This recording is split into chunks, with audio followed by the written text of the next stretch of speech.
Well, thank you for coming with us today and making your trip over to ULane RGI.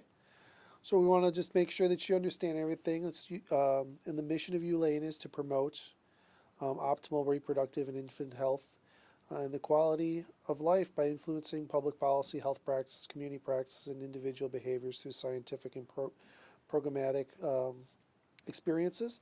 And the real thing is, we're here to try to help some families who are struggling to have a child of their own and help them have a child by being a surrogate, as I'm sure you're well aware. Yes. Have you ever been a surrogate before? No. Okay. So what made you think about being a surrogate? Me and my husband were done having our own kids, and I love being pregnant. So, and I thought this would be a really great opportunity to help someone else be a parent like we've loved being to our kids. So, just seemed like a good fit for me.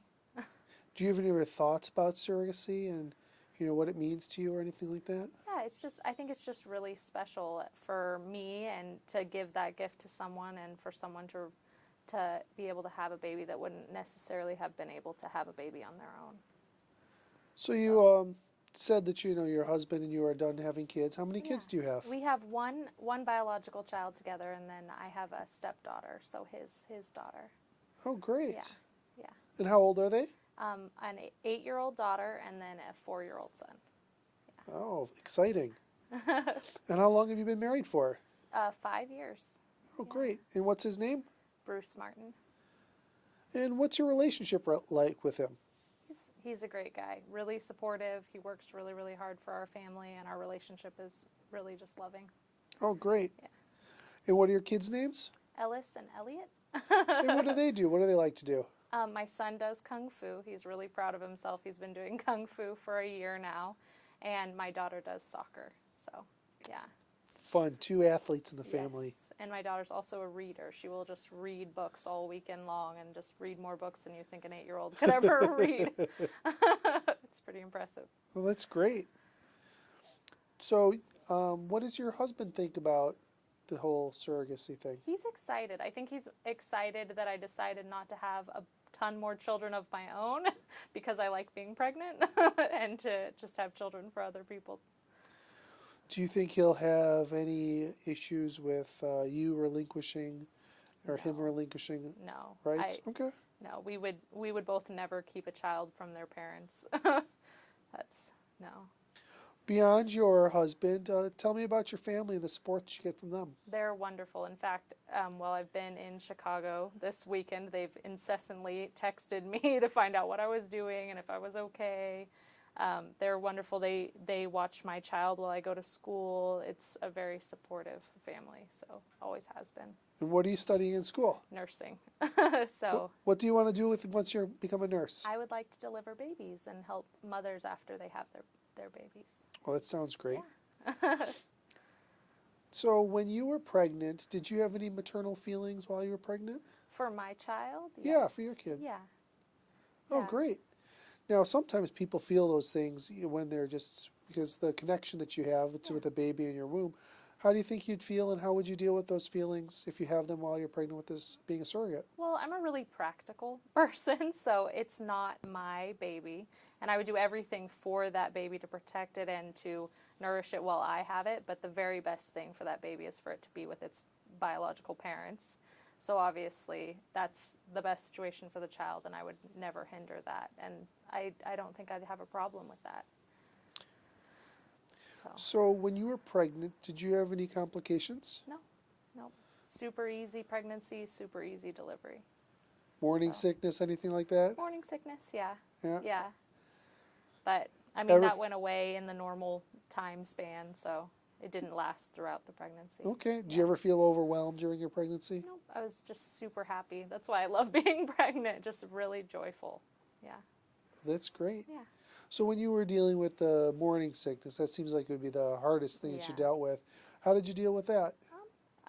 Well, my mom was really supportive, and she would come over and help take care of me or take care of things around the house, and it really wasn't too big of a deal, and it passed pretty quickly. So just a normal part of pregnancy for most people, honestly. Great. Yeah. So on a now when you're not pregnant, and also when you were pregnant, what do you do for your health in general? I just got a new gym membership, but we eat a ton of vegetables at our house, and we try to eat as healthy as possible. So healthier than most, I would say. Not a lot Okay. of chips or soda or junky food. Okay. Yeah. So obviously, when you were pregnant, did you eat anything different or have any other different I routines? actually craved fruits and vegetables like crazy and milk, but no, I mean, pretty just basic routine. Did you need any extra support or anything? I mean, obviously you had your mom there to help you. No, Um, not. I mean, not particularly during my pregnancy. I didn't need any extra, you know, okay. anything. Just basically making sure you Yeah, eat healthy and yeah, get enough and food in and yeah, everything. yeah. And I'm very good about all my doctor's appointments. I'm very fastidious about all of the different things that are going to be healthy during the pregnancy and not healthy. And if it wasn't going to be healthy, I wasn't going anywhere near it. People would be like, "Oh, you can have a glass of wine," and I would be like, "Nope." I've heard So, that one before too. um, so through this whole process, typically they will implant more than one yes. embryo. And what are your feelings about that? I would prefer to do a single embryo transfer, but if the parents are set on transferring two for a better outcome, then I wouldn't mind that. Right. But a Typically, it's max just to of make two. sure that Yeah. one, to, because not all of them always Yeah. take, so it's just Yeah. kind of a nods I mean, thing. of course, I would prefer to carry a single child, but if an egg were to split or if there were to be twins, then that would be completely fine with me. So if at some point they were asking you to have a reduction, I how would you feel about prefer it? not to if they were willing to keep all of the babies. But if it was If it was out of, medically yes. necessary, then yes. Now you mentioned that you were really on top of it, made sure that you did all your doctor Yes. screenings. I assume that you'd be the same way in this next Yes. one. Probably more so, more, more concerned about making sure everything was right. And would you even be willing to travel out of state if necessary? Yes. Yeah. And then you'd be working with the staff, the IVF and Yeah. the staff of your OB-GYN and everything like that, and you'd Yeah. follow any instructions that they had. Yes, of course. After birth and Hmm. the IPs have their child, what would you expect your relationship to be with that child? Honestly, whatever they're comfortable with. So, I would love to be involved, or if they need me to not be involved, that's completely fine as well. It's Okay, whatever they're comfortable with. all right. So if they wanted to give you a Yeah, I photo mean, or whatever here, yeah, it'd be I would great to love get it, that. but But if if they they, didn't want to do that, that's their choice, because it's hard enough to not be able to have your own baby. You don't need someone dictating what what you should be doing afterwards. well, another sensitive issue does have to do with abortions, Yeah. and they're generally not allowed under the terms Yeah. and services of the ULANE. But there are times when things happen. If Hmm. the couple gets divorced or somebody passes away or both of them pass away, would you consider having an abortion at that point in time? I would prefer not to. I would prefer to avoid abortion of a healthy baby as much as possible. Yeah, so if you didn't have an abortion and they were unable to, or for Yeah. whatever reason, would you consider adopting that child? Yes. Yes, I would. Now, in the case a newborn is found with defects, diseases, or some degree of disability, now the intended parents are supposed to take the child, but in any case, if they don't, would Hmm. you consider adopting at that point I too? would consider it, yeah. To avoid abortion, because I would really prefer not to do that. Are you comfortable with providing breast milk feeding for the Yes. newborn? Yes. Sometimes it comes in its pumping and sending Hmm. it out to them. Yeah. Other times there are some who may want you to actually feed the baby Okay. for a period of time. Yeah. Either way? I breastfed my own son for an extended period of time, and I really believe in the benefits of a baby getting breast milk, as opposed to formula, so I would be willing to do whatever it took for that to happen. So you have been matched with a couple, but you don't really know anything No. about them at this point. Okay. Very curious. All right. Looking forward to it. Yes. So are you willing to, all right, you are matched, but if for some reason that match doesn't work out, are you willing to commit to working with Elaine for at least a 12-month period? Yes. So sometimes the implants take, sometimes they don't. If there is a failed embryo transfer cycle, would you be willing to start on during your next cycle, provided the doctors As said it long was as okay? that was what was healthy. Yeah. And either the same parents, new parents, would it Yeah, matter to you? whatever. No. No. Okay. Whatever they wanted to do.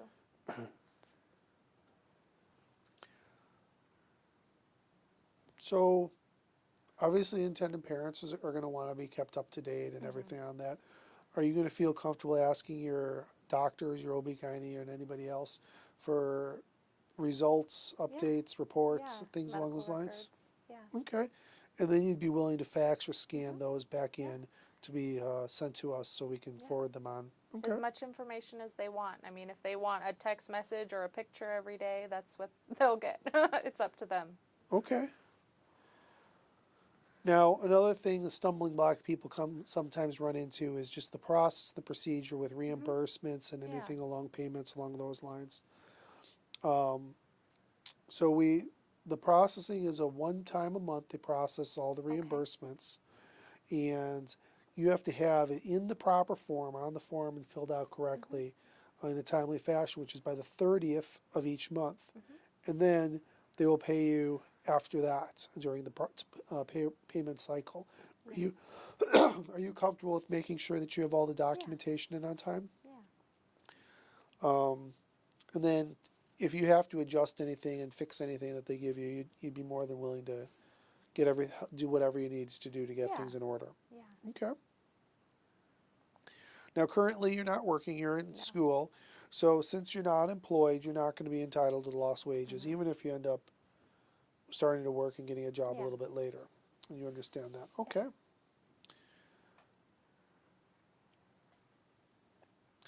Now, one of the things that you have to do is to be able to get your compensation and reimbursements and things along those lines.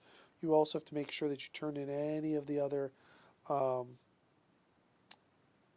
requirements that you have, the medical doctors or any, there's other things that you have to accomplish every month to make sure that you qualify for those payments. And you understand that, and you're willing to make sure that you get everything accomplished. Yes. So if we miss anything, or if it's delayed or anything, you understand that that could delay any payments coming to you or any reimbursements. Okay. And then everything else would be paid on the next cycle if need be, rather than, and you're okay with that? Yeah. All right. So as a surrogate, you're going to get a baseline compensation. And then there's some fees and many other types of bonuses that come along with it. The bonus payment is not considered compensation. It doesn't apply to the event the surrogate fails or to follow the rules for receiving the bonus. So you won't get it if you don't meet all the requirements and things along there. And then you have to fill out any paperwork and sign any documents that are from each visit and scan these in. You're comfortable using a scanner and sending things in, I assume. And at the end of this, we have to put together a report, closing statements, that's the end of the last month, and then within 30 days of getting that in, that's when you're going to get your final compensation. Okay. And you're understanding, you're comfortable with that arrangement? Yes. Oh, that's great. So that's all that we have. Is there anything else that you'd like to tell the IPs or anybody else about this? I'm just really excited to start the process, and I really hope that everything works out and that we're able to have a really good outcome from this for the parents. And it's just really exciting. Well, that's great. Well, thank you for coming, and everybody appreciates everything that you're going to do to help these people have a baby of their own. Yeah. Well, thank you. Thank you.